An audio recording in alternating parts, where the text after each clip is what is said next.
दोस्तों यहाँ पर 3 हाइनाज जंगली सुअर को कालिया बोलकर चिढ़ा रहे थे, जिससे सुअर को गुस्सा आता है। हाइनाज यहाँ पर भी नहीं रुके, वे सुअर की एक्टिंग करते हुए बोलते हैं, कालिया कैसा चलता है ऐसा ऐसा। इस बार सुअर की सटकती है। सुअर बोलता है, एक्टिंग करता है, रुक तेरी माँ की आँख। सुअर हाइनाज के पीछे 45 किलोमीटर प्रति घंटे की रफ्तार से भागता है। सुअर ये भूल गया कि हाइना कितना ठरकी है। सुअर जाल से बाहर आकर हाइना की जाल में आसानी से फंस गया। तभी एक हाइना सुअर की मुंडी पकड़ता है, जिससे सुअर हिल भी नहीं सकता। फिर दूसरा हाइना पीछे से शुरू होता है। दूसरा हाइना सुअर के पिछवाड़े को इतना जोर से काटता है कि सुअर को माँ का दूध याद आता है। सुअर बोलता है, माँ की आँख, कहाँ फंस गया मैं। इसलिए दोस्तों किसी पर गुस्सा करने से पहले उसका प्लान समझो, ओके। ये पोलर बियर टेंशन में बैठा था क्योंकि उसकी इकलौती गर्लफ्रेंड उसे छोड़ के चली गई थी। तभी उसका दोस्त उसके जख्मों पे नमक छिड़कने आता है और बोलता है, क्या बीड़ू वैसे मुंह लटका के क्यों बैठा है? आज तेरा भाई दुनिया की सबसे बड़ी खुशी का हकदार हो गया। आज तेरा भाई वर्जिन नहीं रहा। और वह पोलर बियर अपने दोस्त को अपनी एक्टिविटी के बारे में बताने लगता है जो उसने अपने आइटम के साथ की थी। इस बड़े पोलर बियर के उस्ताद ने गुफा की सैर कभी नहीं की थी,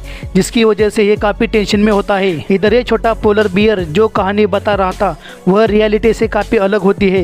असल में क्या हुआ था, चले फ्लैशबैक में जाते हैं। ये छोटा बियर और उसकी गर्लफ्रेंड बर्फ किनारे रोमांस कर रहे थे। उसकी आइटम भी मूड में थी, लेकिन ये लौड़ू बियर आइटम को टच करने की परमिशन मांगता है। अब इसे कौन बताएगा कि टच करने की भी कोई परमिशन मांगता है क्या? सीधा शुरू हो जाता और आइटम भी ना नहीं बोलती। लेकिन टच करने की परमिशन मांगने पर आइटम भड़क जाती है और कहती है, तुम्हारी हिम्मत कैसे हुई मुझे टच करने की, और उससे लड़ने लगती है। उसके दिल में यस होता है, लेकिन वह बस बयां नहीं करती। और ये लौड़ू बियर भी सेकंड ट्राई नहीं करता और मुंह लटका के चलने लगता है।